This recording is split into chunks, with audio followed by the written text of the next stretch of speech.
Breaking news. ఉద్యోగం రాలేదని యువకుడు ఆత్మహత్య. హైదరాబాద్ లో దారుణం. చదివింది ఎంబీఏ నో జాబ్, చదివింది బీటెక్ నో జాబ్. ఎందుకు ఇలా? సో ఎడ్యుకేషన్ సిస్టమ్ అయితే నాట్ సో సక్సెస్ఫుల్ సార్. మనం అంతగా సక్సెస్ అవ్వలేదు. దానికి తీసుకోవడానికి కూడా పనికి రావట్లేదు ఈ డిగ్రీలు. పేరెంట్స్ ఏమో స్కూల్స్ని అంటారు, స్కూల్స్నేమో ఎడ్యుకేషన్ సిస్టమ్ అంటది, కెపాసిటీ ఉన్న వాళ్ళు గవర్నమెంట్ అంటారు. ఎప్పటికీ సార్ మనం మార్పు తీసుకొచ్చేది. బీటెక్ చదివి ఏడాదికి 16 లక్షల మంది బయటకు వస్తున్నారు. అందులో దేశీయంగా 10% వాళ్ళకు ఉద్యోగ అవకాశాలు దొరుకుతాయి. 3% మంది విదేశాల్లో. మిగతా వాళ్ళు ఏం చేస్తున్నారో తెలుసా? రాజుగారు ఏం చదువుకున్నారు మీరు? నేను డిగ్రీ వరకు చదువుకున్నాను సార్. బీటెక్ చదువుకున్న వాళ్లకు ఎక్కడో ఒకచోట ఉపాధి కావాలిగా. విజయవాడ, విశాఖపట్నం ఈ 2 నగరాల్లో గిగ్ ఎకనామీ కింద పనిచేసే వాళ్ళు 1,00,000 మంది ఉన్నారు. వీళ్ళందరూ బీటెక్, డిగ్రీ, ఎంటెక్ ఇంకా పై చదువులు చదివిన వాళ్లే. అదృష్టం ఉగ్రవాదం లేదు. ఉగ్రవాదం ఉంటే ఈ నిరుద్యోగానికి ఇప్పటి గన్స్ పెట్టుకునే వాళ్ళు sir. Our degree should be based on the principle of demand and supply. చెడిపోవటానికి అవకాశం లేని సొసైటీలో పెరిగాం సార్ మనం. ఇప్పుడు బాగుపడటానికి అవకాశం లేని సొసైటీ మన పిల్లలకి మన గిఫ్ట్గా ఇచ్చినారు. పిల్లలు చెడిపోతున్నారు. వాళ్ళని ఎందుకు సార్ బ్లేమ్ గేమ్? పెద్ద పెద్ద కంపెనీలు కావాల్సింది స్కిల్స్ డిగ్రీలు కాదు. మన విద్యా వ్యవస్థ కేవలం సర్టిఫికెట్ ఇవ్వడానికి మాత్రం పరిమితం అవుతుంది. Oh shit. చేతిలో సర్టిఫికేట్ ఉంటుంది, క్వాలిఫికేషన్ ఉంటుంది, ఉద్యోగానికి కావాల్సిన క్వాలిటీస్ ఉండదు. మన పిల్లలు చదివే తరగతి గదులు ఎలా ఉన్నాయో తెలుసా? అంటే ఒక పౌల్ట్రీ ఫామ్ లో బ్రాయిలర్ కోడి పిల్లల్ని ఒక చోట కుక్కి ఎలా పెంచుతారో మన పిల్లలతో వ్యవహరిస్తున్నారు ఈ సోకాల్డ్ కార్పొరేట్ విద్యా సంస్థలు. మీకు తెలుసా విషయం? ఆల్టర్నేటివ్ ఎడ్యుకేషన్ సిస్టమ్ ఎలా ఉంటే బాగుంటుందండి సర్చ్ చేస్తున్న క్రమంలో ఒక్కొక్క విద్యావేత్తని మేము తీసుకొస్తాను. తొలి ఎపిసోడు కామర్స్ విద్యావేత్త 20,000 మంది ఆల్టర్నేటివ్ తయారు చేసిన మాస్టర్ మైండ్ మోహన్ గారే మా తొలి అతిథి. నమస్కారం మోహన్ గారు. నమస్తే జాఫర్ గారు. సార్ కాస్త మనసిప్పి మాట్లాడతాము. మీరు కూడా సహకరిస్తే జనాలకు ఉపయోగపడుతుంది ఈ కంటెంట్. ఖచ్చితంగా. మీ అభిప్రాయం ఏమున్నా నిక్కచ్చిగా ఏమాత్రం ఒకవేళ నా ప్రశ్నలు ఏదైనా తప్పులు ఉన్నా, ఒక ఆయన జవాబులు ఏదైనా తప్పులు ఉన్నా అనిపించినా, లేకపోతే మీకు ఇష్టమైన ఏ రెస్పాన్స్ ఉన్నా కూడా ఒకసారి కింద కామెంట్ చేస్తే నెక్స్ట్ ఇటువంటి కంటెంట్ నేను కంటిన్యూ చేయాలా వద్దా అని కూడా నాకు ఒక నిర్ణయానికి వస్తాను. పేరెంట్స్కి అవేర్నెస్ ఇవ్వాలి. Youth are not useless, they are used less. అది నిజం. దానికి ఏదన్నా మన కంటెంట్ ఉపయోగపడాలి. సార్ నా మొదటి ప్రశ్న, చదువు సంస్కారాన్ని నేర్పిస్తుంది, చదువు ప్రయోజకుడిని చేస్తుంది అంటారు. కానీ ఈ రెండు కూడా జరగట్లేదని చెప్పి ఇండియన్ ఎడ్యుకేషన్ సిస్టంలో నాకు చాలా అసంతృప్తి, అసహనం ఉంది. ఈ అభిప్రాయంతో మీరు ఏకీభవిస్తారా లేదా? మీరు అడిగే క్వశ్చన్స్కి నేను ఖచ్చితంగా ఇబ్బందికరమైన ఆన్సర్లు అయినా సరే సూటిగానే చెప్తాను sir. Thank you. So education system అయితే నాట్ సో సక్సెస్ఫుల్ సార్. మనం అంతగా సక్సెస్ అవ్వలేదు. అండ్ మేబీ అనిపిస్తుంది, ఐ మే బీ రాంగ్. నేను పొలిటీషియన్స్ని బ్లేమ్ చేయట్లే, I may be wrong. So Britishers తెచ్చినటువంటి ఎడ్యుకేషన్ సిస్టమ్ ఆల్మోస్ట్ ఇప్పటికీ కూడా మోర్ దెన్ 50% ఎడ్యుకేషన్ సిస్టమ్ నడుస్తుంది ఇప్పటికి కూడా బ్రిటిషర్సే సార్. అది ఏం టెస్ట్ చేస్తుంది? మన మెమరీని టెస్ట్ చేస్తుంది, మన స్కిల్ని టెస్ట్ చేయదు. ఒక ఎడ్యుకేషనలిస్ట్గా మీరు ప్రముఖంగా ఉండి ఈ మాట అంగీకరించడానికి లోపల మనసు బాధగలేదా? సార్ జాఫర్ గారు, అబద్ధాలు మాట్లాడమంటే నాకు పర్మిషన్ ఇవ్వాల్సిన అవసరం లేదు. నేను అబద్ధాలు మాట్లాడగలను, మాట్లాడకూడదని ఇక్కడ దీంట్లో విద్యా సంస్థల యొక్క లోపాలు ఎంత ఉన్నాయి, పేరెంట్స్ మరి చెప్పేదా మీరు కట్ చేయకుండా వేస్తారా? ఖచ్చితంగా రాగా చెప్పండి సార్. నాకు ఒక పేరెంట్గా మీరు రెండు పిల్లల భవిష్యత్తుగా అదే నేను డిఫర్ అవుతున్నాను జాఫర్ గారు. మీరు 2 ఫెయిల్ అయింది అంటున్నారు, 3వది కూడా ఫెయిల్ అయింది కదా. మీరు సంస్కారము ఇంకోటి ఏదో చెప్పారు, మీరు సంస్కారం చేయలేకపోతున్నారు సార్. 10 మంది పిల్లలు ర్యాండమ్గా తీసుకుంటే దాంట్లో 2-3 సొసైటీకి, ఇంటికి కూడా భారం అవుతున్నారు. ఏం సాధించినట్టు సార్ మేము? అంటే వాళ్ళకి సంస్కారం నేర్పించినట్ట, లేకపోతే ఇందాక మీరు అన్నారు కదా బాధ్యత నేర్పించినట్ట, ఆ విషయంలో కూడా మేము ఫెయిల్ అయ్యాం. మేము ఫెయిల్ అయ్యింది ఈ విషయంలో. మేము ఎక్కడ సక్సెస్ అయ్యామంటే బాగా చదివించటం, బాగా ఎగ్జామ్స్ పెట్టడం, బాగా మార్కులు వేయటం, ఆ విద్యా విధానంలో మాత్రమే సక్సెస్ అయ్యాం సార్. సార్ నేను కూడా ఈ ఇంటర్వ్యూ ఒక జర్నలిస్ట్గా కంటే కూడా ఒక పేరెంట్గా చేస్తున్నాను సార్. ఈ పరిస్థితికి కారణం ఎవరు సార్? అంటే ప్రభుత్వ విధానాలు లోపమా, లేకపోతే విద్యా వ్యవస్థల సంస్థల యొక్క డబ్బు ఆకాంక్ష ఉంది కదా, ఆ కోరికలు ఎక్కువ ఇవ్వడం వలన, లేకపోతే పేరెంట్స్ ఒక ఆలోచన విధానం అంటారా? సార్ ఇక్కడ సైనిక ఈ ప్రశ్నలకు జవాబు చెప్పడం కొంచెం కష్టంగా ఉంటుంది మీరు ఎందుకంటే చెప్పి. కష్టమే, కానీ ప్లీజ్ మీరు సమాజం యొక్క కష్టమే కాదు ఇబ్బంది కూడా. ఇండియాలో మన అదృష్టం సైనిక పాలన లేదు. సో సైనిక పాలన అంటే ప్రభుత్వాన్ని మనం నిందించవచ్చు. సైనిక పాలన లేనప్పుడు చాలా విషయాల్లో మనం సొసైటీని నిందించాలి. సో సొసైటీ ఏం కోరుకుంటుందో ప్రభుత్వం అదే ఇచ్చింది. ఈ ఎడ్యుకేషన్ సిస్టమ్ ఇలా మూలన పట్టానికో లేకపోతే అంత గొప్పగా లేదు. మన ఎడ్యుకేషన్ సిస్టమ్ ఎలా ఉందంటే సక్సెసబుల్ యావరేజ్. ఎలా చెప్పగలమంటే ఎంతమంది సార్ చదువుకొని ఉద్యోగాలు రాక. మీరు ఫస్ట్ క్వశ్చన్ చాలా మంచి క్వశ్చన్ అడిగారు, ఎంతో అవగాహనతో ఎంతో రీసెర్చ్తో. చదువు ఏం నేర్పించాలి, సంస్కారం నేర్పించాలి, చాలా చోట్ల అది ఫెయిల్ అవుతుంది. చదువు ఏం నేర్పించాలి, ఒక మెచ్యూరిటీ నేర్పించాలి. నిజంగా మెచ్యూరిటీ ఉంటే 9th క్లాస్ 10th క్లాస్ ఇంటర్మీడియట్లో పిల్లలకి కులాలు మతాలు లవ్, ఎంతమంది సార్ స్కూల్ లెవెల్లో లవ్ అఫైర్స్. మనం చదువుకునే రోజులో మనకు స్టేటస్ ఏంటంటే జామెట్రీ బాక్స్ ఉంది, నటరాజ్ జామెట్రీ బాక్స్, అదొక స్టేటస్, అది చూపించుకునే వాళ్ళు. ఇప్పుడు నాకు లవర్ ఉందిరా అని స్కూల్ లెవెల్లో స్టేటస్గా చెప్పుకుంటున్నారు.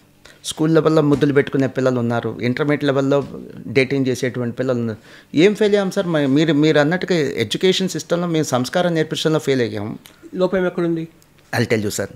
పేరెంట్స్లో కూడా ఉంది, ఎడ్యుకేషన్ సిస్టంలో ఉంది, టీచర్స్లో ఉంది, మాలో ఉంది, సమాజంలో ఉంది. మనందరం కలిసి చేసినటువంటి తప్పు సార్ ఇది. ఒక్కళ్ళ మీద వేయటం చాలా మీ ఆన్సర్ ఏం చెప్తారని ఒక్కళ్ళ మీద వేయటం మళ్ళీ ఇంకో తప్పు అయింది సార్. చెప్పండి. అందరు కలిసి చేసినటువంటి తప్పు సార్.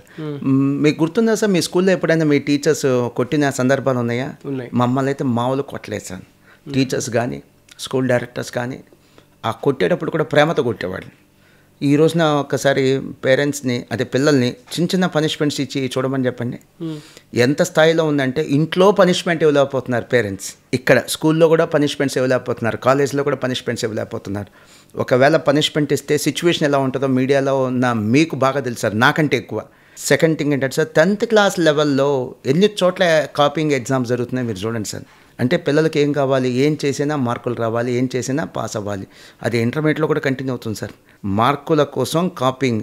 ఇప్పుడు చిన్న ఎగ్జాంపుల్ సార్, సంపాదించాలి మీకు నాకు, దొంగతనం చేసి సంపాదిస్తాం తప్పు అనిపిస్తే చేయం కదా సార్. అలానే దొంగతనం చేసి మార్కులు అంటే ఏంటి, కాపీయింగ్ కొట్టి, అది పిల్లలకి తప్పు అనిపించట్లా. ఎక్కడ ఫెయిల్ అయ్యాం మేము? ఎడ్యుకేషన్ సిస్టంలో మోరల్స్ వాల్యూస్ నేర్పించడంలో ఫెయిల్ అయ్యాం. ఇది యావరేజ్ సిస్టమ్. ఎంతమందికి నిరుద్యోగం, అది ఒక్కటే చూస్తున్నారు మీరు, ఎంతమందికి చిరుద్యోగం. సార్ బాధేస్తుంది ఏంటంటే ఈరోజు చిన్న చిన్న add jobs sir, add jobs, ఇంకా అంతకంటే పెద్ద పదం వాడలేను నేను. దానికి కూడా బీటెక్ కంప్లీట్ చేసిన వాళ్ళు, బీకామ్ ఎంకామ్ చదివిన వాళ్ళు వచ్చి జాబ్ చేస్తున్నారు సార్.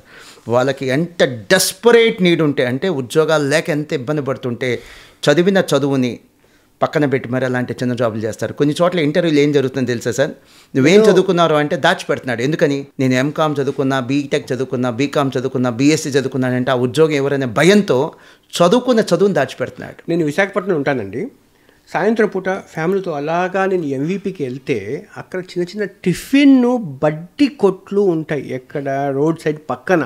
నేను సరే అడిగాను, ఏం చదువుకున్నామా అంటే బీటెక్, డిగ్రీ, ఎంటెక్ చదువుకున్న పీజీ చేసిన వాళ్ళు రోడ్ సైడు టిఫిన్లు ఇడ్లీ దోశ అమ్ముకొని రోజుకి 1000 రూపాయలు సంపాదించుకొని ఇంటికి వెళ్తున్నారు. ఏంటి సార్ ఈ పరిస్థితి? సార్ ఆ విషయంలో ఒక మైనస్ ఉంది, ప్లస్ కూడా ఉంది సార్.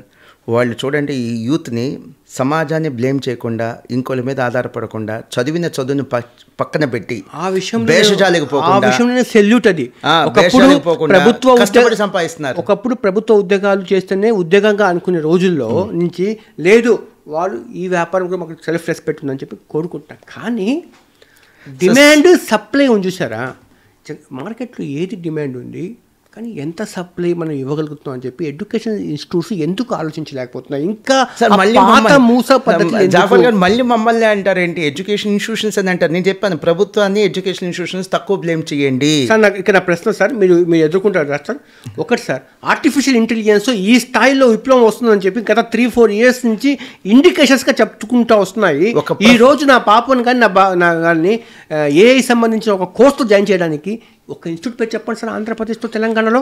వాస్తవానికి నేనైతే దాంట్లో సబ్జెక్ట్ డొమైన్ నాలెడ్జ్ నాకు లేదు సార్, కానీ ఒక ప్రొఫెసర్ ఉన్నారు ఇంజనీరింగ్ కాలేజ్, ఆయన ఏం చెప్పాడు తెలుసా, నా ఫ్రెండ్ సార్ అతను. ఆర్టిఫిషియల్ ఇంటెలిజెన్స్ అని మేము అడ్మిషన్స్ ఇస్తున్నాం కానీ అవుట్డేటెడ్ సిలబస్. అసలు ఆర్టిఫిషియల్ ఇంటెలిజెన్స్ 6 ఏళ్ళకు 5 ఏళ్ళకు మారుతుంది, 3 నెలలకు 6 నెలలకు మారుతుంటుంది. చాలా బాగా దాన్ని మనం ఆపలేదండి, శరవేగంగా మార్పులు జరుగుతూ ఉన్నాయి. ఓల్డ్ సిలబస్, అవుట్డేటెడ్ సిలబస్, చెప్పడానికి సరైన ఫ్యాకల్టీ లేదు, సరైన ల్యాబ్ సిస్టమ్ లేదని చెప్పి ఆ స్పీడ్ని అందుకునే పరిగెత్తుకున్నారు తప్ప ఎడ్యుకేషన్ ఇన్స్టిట్యూట్స్.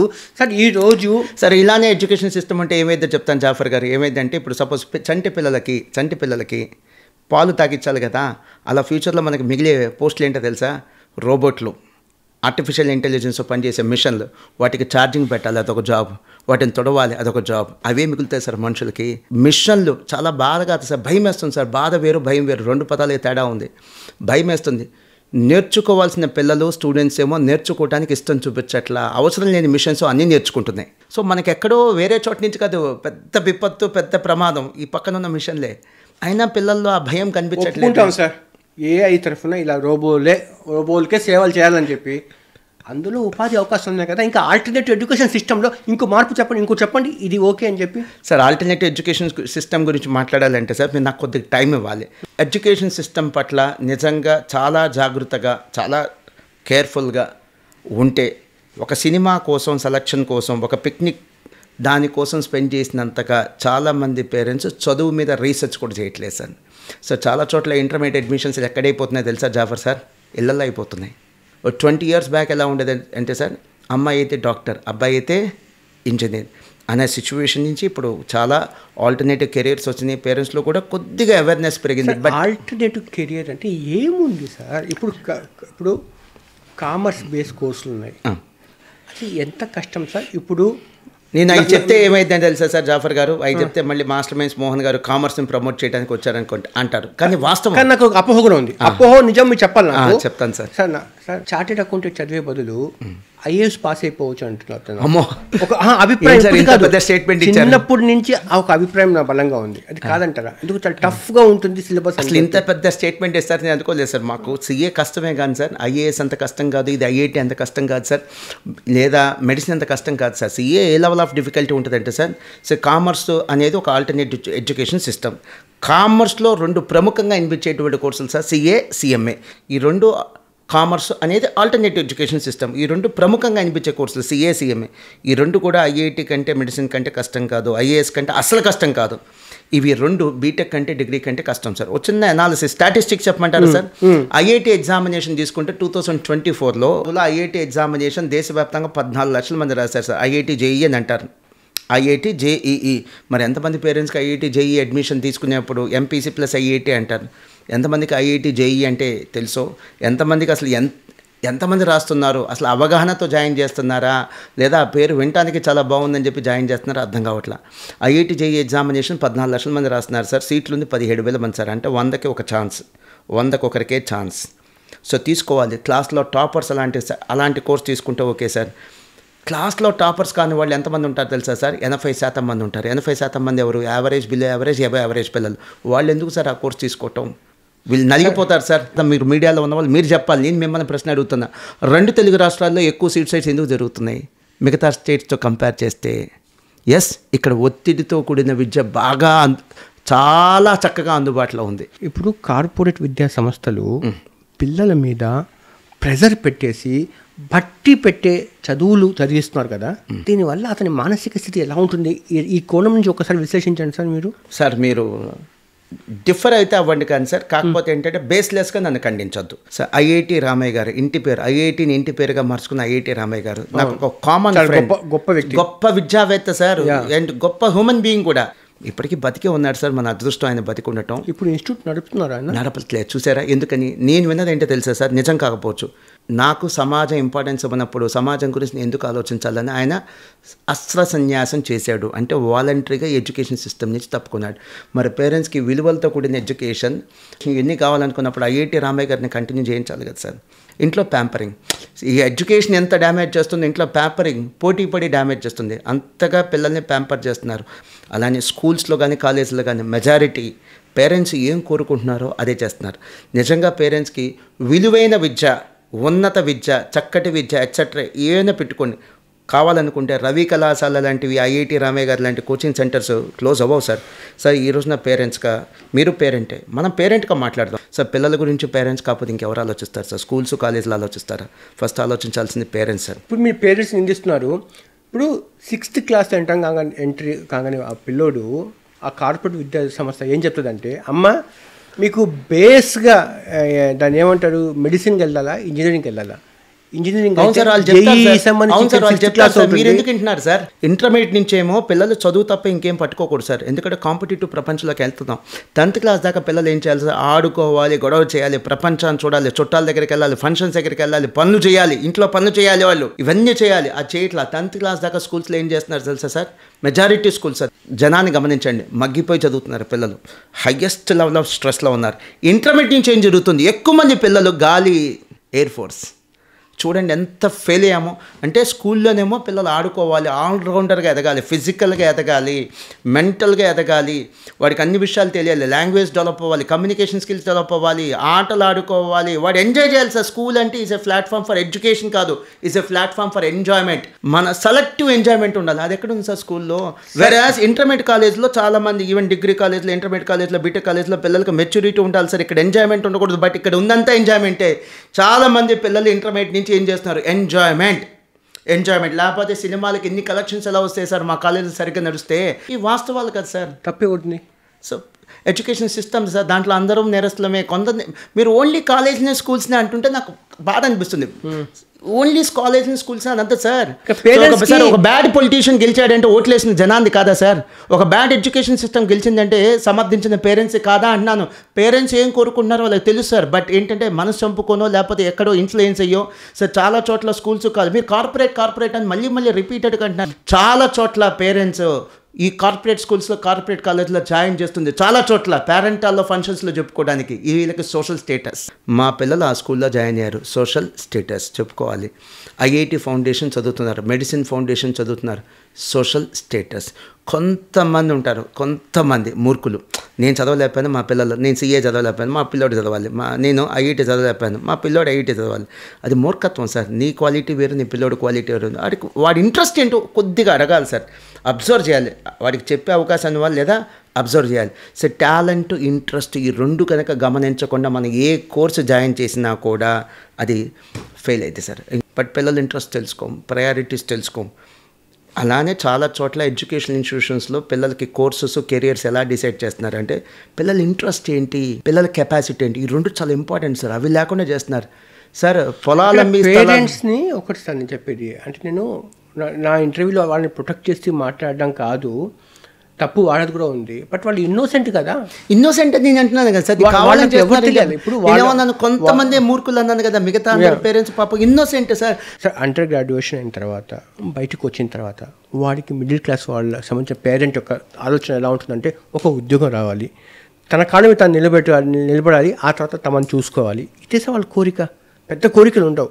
కానీ తీరా అవుట్పుట్ ఎలా ఉందంటే వాడు దేనికి పనికి రాకుండా తయారవుతున్నారు సార్. బీటెక్లో 16 లక్షల మంది బీటెక్ కోర్స్ అయ్యే లోపలికి బయటకు వస్తూ ఉన్నారు సంవత్సరానికి సార్. 10 ఏళ్ళు అనుకోవద్దు. అవును, సంవత్సరానికి 15-16 లక్షల మంది బీటెక్ బయటకు వస్తున్నారు, దేశానికి బయటకు వస్తూ ఉన్నారు.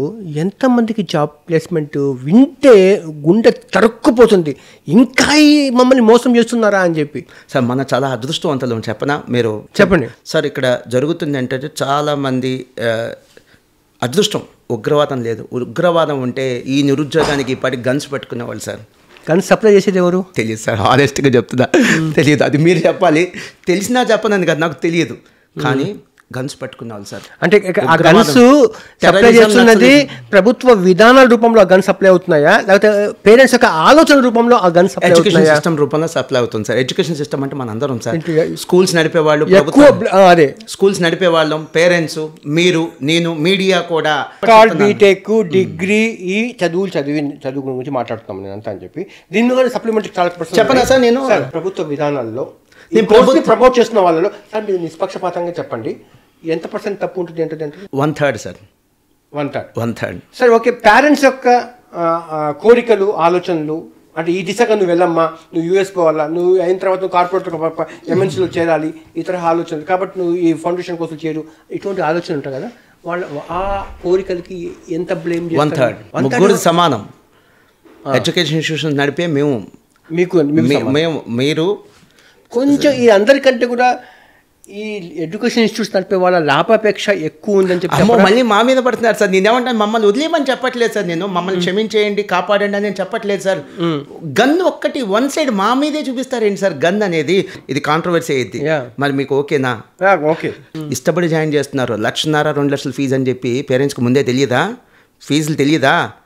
అలాంటి వాళ్ళు ఉండేది 10% మంది. 2 లక్షలు 1,50,000 2.5 లక్షల మంది అలాంటి వాళ్ళు ఉండే చాలా తక్కువ మంది.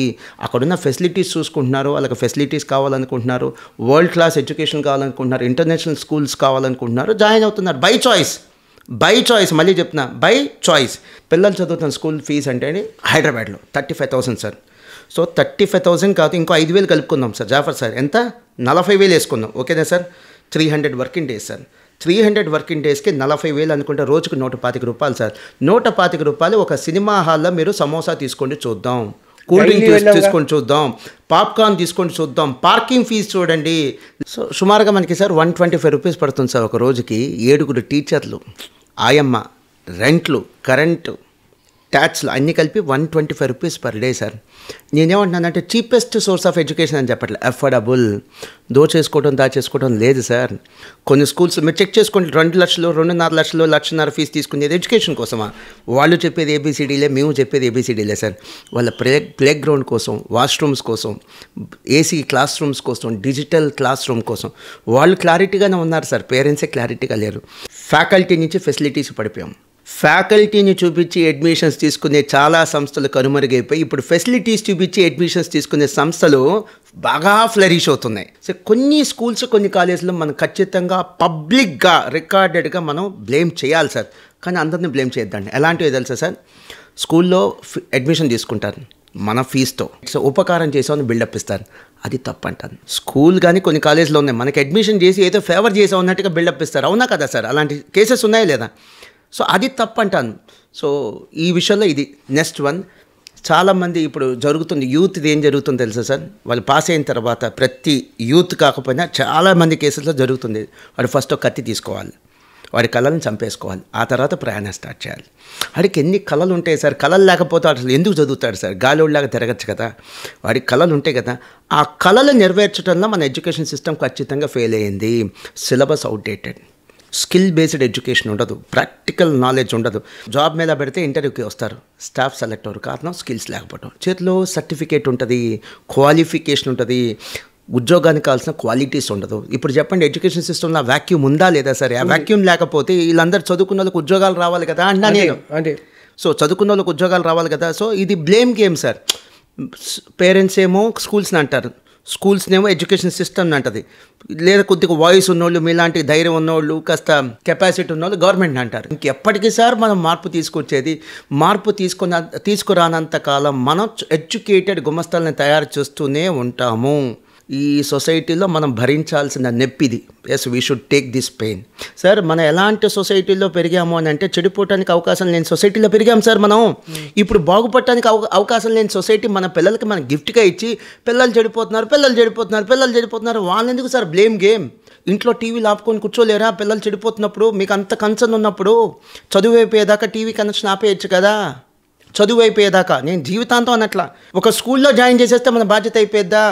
ఫీజు కట్టేస్తే మనకి బాధ్యత అయిపోద్దా? హాస్టల్లో జాయిన్ చేసేస్తే బాధ్యత అయిపోద్దా? లేదు సార్. 50 మందికి లేదా 40 మందికి ఒకే టీచర్, మెటీరియల్ కూడా ఒకటే, సెక్షన్ కూడా ఒకటే. కానీ కొంతమంది టాపర్స్కి ఎందుకుంటున్నారు, మిగతా వాళ్ళు ఎందుకని ఎక్సెల్ అవ్వలేకపోతున్నారు, యావరేజ్ మార్క్స్తో ఎందుకు బయటకు వస్తున్నారంటే వీళ్ళందరికీ తేడా ఒకటి ఉంటుంది సార్. పుస్తకాలు తేడా లేదు, క్లాస్ రూమ్ ఒకటే, పుస్తకాలు ఒకటే, ఫ్యాను, ఏసీ అన్నీ ఒకటే. తేడా ఇంట్లో ఉన్న parents sir. Parents are the first teachers and teachers are the second parents అంటారు. Parents important sir, not teachers. ప్రతి కేసులో మనం పిల్లల్ని మనం సమర్థిస్తూ పోతే స్కూల్కి కాదు నష్టం, వాడి ఫీజు వాడికి వచ్చేది. పాఠాలు చెప్పే మాస్టర్కి కాదు నష్టం, వాళ్ళ ఫీజు వాళ్ళకి వచ్చేది. పోయేది మన పిల్లలు sir. And in front crocodile festival అని ఇంకా ముందుంది ముసల పండుగ. ఇప్పటిదాకా మనం చూసించాలా తక్కువ. ఇంట్లో పేరెంట్స్ని కొట్టే పిల్లలు వస్తారు. ఇప్పటిదాకా వన్ సైడే చూసాం, స్టాఫ్ పిల్లల్ని కొట్టడం చూసాం. ఇప్పుడు పిల్లలు స్టాఫ్ని కొట్టే రోజులు వస్తాయి, వచ్చినవి కూడా ఆల్రెడీ బయటికి రావట్లేదు అంతే. ఆ సిచ్యువేషన్స్ బయటకు కనిపించట్లేదు అంతే. ఈ ఆల్టర్నేటివ్ విద్యా వ్యవస్థలో ఎటువంటి మార్పులు జరగాల్సిన అవసరం ఉంది? పేరెంట్స్కి ఎటువంటి అవగాహన కావాల్సిన అవసరం ఉంది చెప్పండి.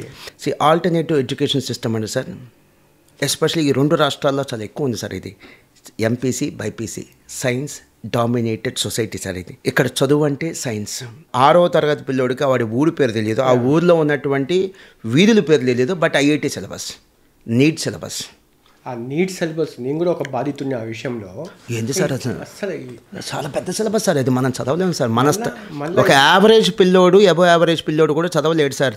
ఆ స్థాయి గల ఎడ్యుకేషన్ ఓన్లీ ఆ టాపర్స్కి మాత్రమే ఉంటుంది. ఏం చేస్తుంది, సపోజ్ ఇప్పుడు మీ వెయిట్ నా వెయిట్ ఉంది సార్, మనకు 30 కేజీలు బరువు ఇచ్చి మొయ్యమంటే ఏం చేస్తాం సార్, మోస్తాం. 100 కేజీలు ఇవ్వమంటే మొయ్యగలమా సార్? మనమే మొయ్యలేనప్పుడు పిల్లలు ఎలా మోస్తారు సార్? అది వాళ్ళ స్థాయికి మించిన భారం సార్. మనం ఇస్తున్న ఎడ్యుకేషన్ వాళ్ళ స్థాయికి మించిన భారం. మనం కేవలం పిల్లల్ని మాత్రం బ్లేమ్ చేస్తాం. మీకు ఆల్రెడీ స్టాటిస్టిక్స్ ఇచ్చేసాను నేను. 2 తెలుగు రాష్ట్రాల్లో ఎందుకు ఇన్ని ఆత్మహత్యలు జరుగుతున్నాయి? దీంట్లో పేరెంట్స్ పాత్ర లేదా? కేవలం ఎడ్యుకేషన్ ఇన్స్టిట్యూషన్స్ పాత్రేనా? పిల్లల ఇష్టాలు ఏంటి, కెపాసిటీ ఏంటో తెలుసుకోకుండా మనం కోర్సులు ఇచ్చేస్తున్నాము. Alternative education system. క్లాస్లో 100 మంది ఉంటారు సార్, 20 మంది టాపర్స్ ఉంటారు సార్. నేనేం చెప్తానంటే అలాంటి టాపర్స్ని వెళ్ళిపోయినా ఐఐటీనో, మెడిసినో, ఐఏఎస్ఓ చదువుకోండి, తప్పేం లేదు. You deserve it. ఒకటి ప్రొఫెషనల్ కోర్స్కి ఉండాల్సిన డిమాండ్ ఇప్పుడు తగ్గల. అలాంటిది చార్టెడ్ అకౌంటెంట్ కంపెనీ తెరవాలన్నా మీరు ఉండాల్సిందే, కంపెనీ ఉండాల్సిందే. కానీ ముందుగా మీకు కంగ్రాట్స్, ఆల్ ఇండియా ర్యాంక్ వచ్చింది సిఏలో మీకు. సార్ ఆల్ ఇండియా ర్యాంక్ కాదు సార్, మీరు ఇంకా డౌన్ చేసి చెప్తున్నారు. అది ఆల్ ఇండియా ఫస్ట్ సిఏ ఫైనల్లో. అవును. కామర్స్ని ప్రొఫెషన్గా ఎంచుకోవాలంటే ఆ సైడ్ పోవడమే అంత ఈజీ కాదు. బాగా చదువుకునే క్లవర్ స్టూడెంట్స్ అటు పోగలుగుతారు, మ్యాథ్స్లో స్ట్రాంగ్గా ఉండాలి అనేది ఒక రకమైన అభిప్రాయం ఉంది సార్. అభిప్రాయమా అపోహ అది కూడా చెప్పేసి, అది మీరు చెప్పాలా? నేను చెప్పనా సార్? అది అభిప్రాయం కాదు సార్, అపోహ.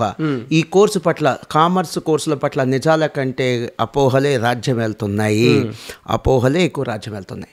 మన ఎడ్యుకేషన్ సిస్టమ్ ఎలాంటి గొప్ప ఎడ్యుకేషన్ సిస్టమ్ అంటే sir, we always talk about the minority people, not about the majority people. Minority people ఎవరు? టాపర్స్. 20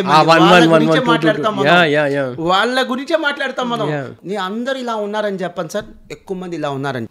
మరి వాళ్ళకి ఆల్టర్నేటివ్ ఎడ్యుకేషన్ సిస్టమ్ ఏం కావాలి సార్?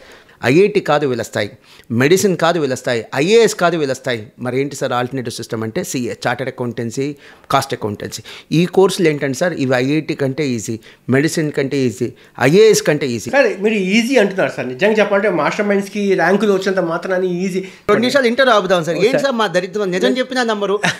ఈ సైన్స్ కాలేజ్లో అబద్ధం చెప్పినా నమ్ముతారంటే. ఐఐటి అంటే చాలు ఎగేసుకొని జాయిన్ చేసేస్తున్నారు. పిల్లడికి కెపాసిటీ ఉందా లేదా? నేను ఇందాక చెప్పిందా సార్, పచ్చి మాట సార్. నేను చెప్పింది 14 లక్షల మంది ఎగ్జామ్ రాస్తుంటే 17,000 మందికి సార్ సీట్ వచ్చేది, అంటే 100లో ఒకరికి సార్. సార్ బైపీసీ తీసుకుంటే సార్ నీట్ ఎగ్జామినేషన్ 23 లక్షల మంది సార్ మన రాసింది. నీట్ ఎగ్జామినేషన్ 2024లో సీట్లు ఉంది 106,000 మంది సార్.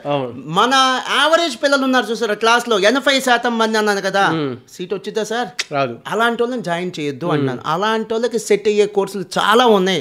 చదువు ఇంట్రెస్ట్ ఉంటే ఆ కోర్సులో జాయిన్ చేయండి. చదువే ఇంట్రెస్ట్ లేదు, నో ఇష్యూ.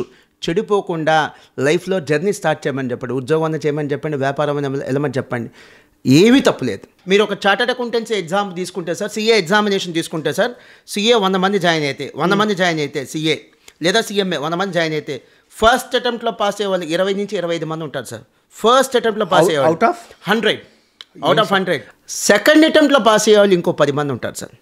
అంటే ఎంత sir? 35. Third attempt, fourth attempt తీసుకొని పాస్ అయ్యాలి ఇంకో 10 మంది ఉంటారు సార్. అంటే ఎంత సార్? 45. నేను 45 లెక్కేయట్లేదు సార్, 40 సార్. 100లో 40 మంది పాస్ అయ్యే కోర్స్ సార్ ఇది, సిఏ సిఎంఏ. 100లో ఐఐటి ఎగ్జామినేషన్ రాస్తుంటే సీట్ వచ్చేది ఒకటికి సార్. మెడిసిన్లో 100లో వచ్చేది సీట్ వచ్చేది ఒకరికి సార్. యూపీఎస్సీ ఎగ్జామినేషన్ సార్, అంటే సివిల్ సర్వీసెస్ సార్. 14 లక్షల మంది సివిల్ సర్వీసెస్ ఎగ్జామ్ రాస్తుంటే సార్, లాస్ట్ ఇయర్ రాసింది అంతే సార్ 14 లక్షల మంది సార్. యూపీఎస్సీ ఎగ్జామినేషన్ 1000 సీట్లు లేవు సార్. 1000 సీట్లు లేవు సార్. సార్ నాకు ఇక్కడ డౌట్ సార్, ప్లీజ్ అడగండి సార్. ఇప్పుడు మా నన్ను చార్టెడ్ అకౌంట్ చేయించాలని చెప్పి కోరిక సార్, చిన్నప్పటి నుంచి కోరిక. నేను మ్యాథ్స్లో పూర్. నాకు ట్రిగ్నామెంటరీ అంటేనే 10th క్లాస్లో sine theta, cos theta, tan theta, cosec theta, secant theta, cot theta, ఎదుటి భుజం కర్ణం, పక్క భుజం కర్ణం, ఇవన్నీ అసలు ఎక్కేది కాదు.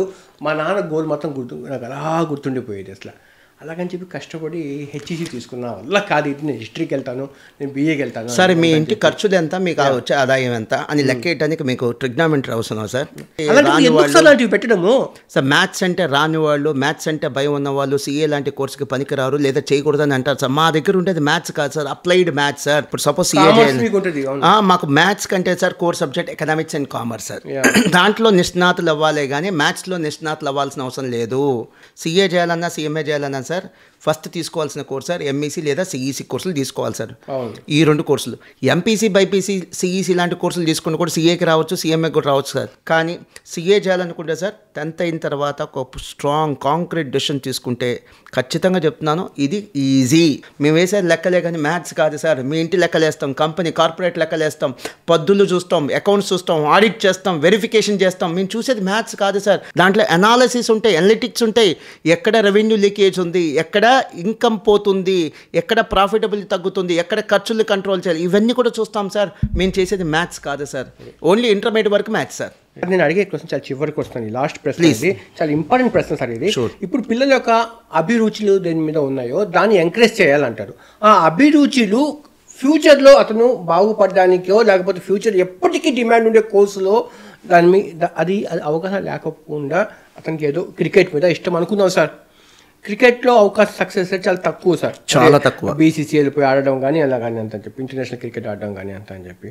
ఇప్పుడు ఇది కాదమ్మా భవిష్యత్తు ఉండదు ఇది అని చెప్పి తల్లిదండ్రులు చెప్పాలన్నా లేకపోతే అతని అభిరుచులు తగ్గట్టుగా మనం ప్రమోట్ చేయాలన్నా, ఈ 2 ఛాలెంజ్ ప్రతి ఇంట్లో ప్రతి పేరెంట్స్కి ఉంటుంది. ఒక ఎడ్యుకేషనిస్ట్గా ఒక పేరెంట్స్గా దీన్ని ఏం సలహా ఇస్తారు మీరు? అన్ని వివరాలు చెప్పాలి, మైనస్లు ప్లస్లు అన్నీ చెప్పాలి. అప్పటికే అతను అదే అనుకున్నాడు, అప్పుడు ఏం చేయాలో చెప్తా. అప్పుడు ఏం చేయాలంటే పేరెంట్ ఓకేరా నువ్వు తీసుకోవాలి కెరీర్లో అన్ని మైనస్లు ఉన్నాయి, ప్లస్లు ఉన్నాయి, మైనస్లు ఎక్కువ ఉన్నాయి చెప్పాను, అయినా నువ్వు అదే అంటున్నావు కదా వెళ్ళు. బ్యాకప్గా డిగ్రీ కోర్సు, బ్యాకప్గా ఇంకేదైనా కోర్స్ కూడా చేసుకో. ఒకవేళ అది సెటిల్ అయిపోతే ఇది నీకు అన్నం పెట్టేది. చాలా వ్యాలిడ్ పాయింట్ చెప్పారు. నేను ప్రేక్షకులు కూడా ఒక చిన్న విన్నపం, నేను చెప్పే చాలా ఒపీనియన్స్ అంటే మాస్టర్ మైండ్స్ మోహన్గా కాదు, ఒక ఎడ్యుకేషనిస్ట్గా ఇది మన ఇంటి కష్టం, మన పిల్లల కష్టం, మన పిల్లల భవిష్యత్తు.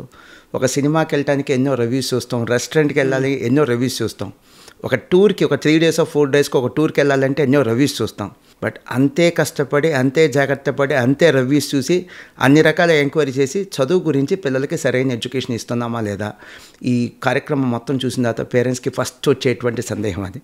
ఇది ప్రతి ఇంట్లో కూడా ఈ సమస్య ప్రతి పేరెంట్స్కి ఉంటుంది. అందుకోసమే మీ పేరెంట్స్ వైపు నుంచి నేను ఇంటర్వ్యూలు చేస్తూ ఉన్నాను. మొదటి ఎపిసోడే మనం మాస్టర్ మైండ్ మోహన్ గారితో చేశాను. నా అభిప్రాయాలతో ఎంతమంది ఏకీభవిస్తారో కింద కామెంట్ రూపంలో ఖచ్చితంగా మీరు తెలియజేయాలి. ఎందుకంటే మీరు ఇచ్చిన రెస్పాన్స్ని బట్టి నేను సెకండ్ ఎపిసోడ్ చేయాలో వద్దని నిర్ణయం తీసుకుంటాను. ధన్యవాదాలు. థ్యాంక్ యూ జాఫర్ గారు. నమస్తే, నేను మీ జాఫర్.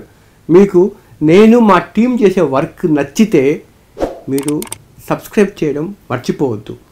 సబ్స్క్రైబ్ చేయడంతో పాటు పక్కన ఉండే బెల్ ఐకాన్ కూడా ప్రెస్ చేయండి. 85% వాళ్ళు జస్ట్ ఛానల్ మీదకి వచ్చి కంటెంట్ చూసి వెళ్ళిపోతున్నారు తప్ప సబ్స్క్రైబ్ చేయట్లేదు. దీనివల్ల ఏంటంటే మేము తయారు చేసే కంటెంట్ మీ దాకా రావట్లేదు. మా రిక్వెస్ట్ ఏంటంటే ప్లీజ్ సబ్స్క్రైబ్. ఇట్లు మీ జాఫర్.